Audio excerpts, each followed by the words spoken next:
আমরা শুনেছি, বাট ওরা রাস্তা আটকানোতে আমরা বাধ্য হয়েছি ওদেরকে রাস্তা থেকে সরিয়ে কলেজের ভিতরে যাওয়ার জন্য। ঠিক আছে, ওদের দাবির প্রতি আমার সম্মান আছে, বাট এখন যেহেতু এটা চলমান প্রক্রিয়া আমি কোনো কমেন্ট করবো না। কোনো হতাহত হয়েছে কিনা? কোনো হতাহত হয়নি, কিছুই হয়নি। আমরা জাস্ট ওদেরকে কিছুটা বল প্রয়োগ করে ভিতরে ঢুকতে বলেছি, ওরা ঢুকে গেছে, আপনারা দেখতে পাচ্ছেন। এখন আমি আর কোনো কমেন্ট করবো না। Thank you, thank you.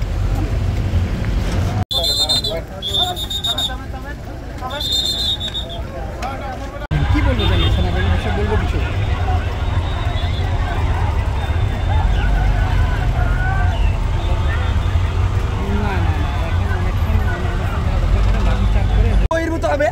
আমরা এখানে কোনো আন্দোলন, আমরা শুধু আন্দোলন করতে নেমেছি, আমরা কোনো নাশকতা করতে না, আমরা কোনো গাড়ির উপর ভাঙচুর করিনি।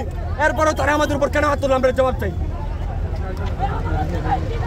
আমরা করিনি, এরপরও তারা আমাদের উপর এসে মারাত্মকভাবে হামলা করেছে, যেভাবে তারা পারে তারা আমাদের উপর লাঠিচার্জ করছে। আমি আহত হয়েছি, আমার বোনরা আহত হয়েছে, আমার বোনদের উপর কেন আঘাত করলো, আমরা জবাব চাই। Please media, please stop, please.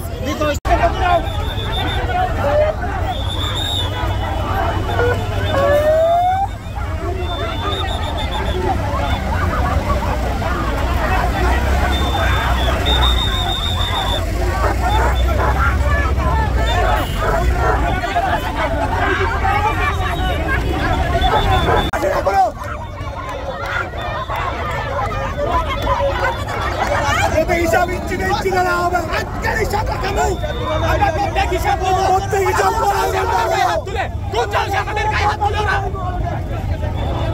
এই সাহস কোথায় ভাই তারা?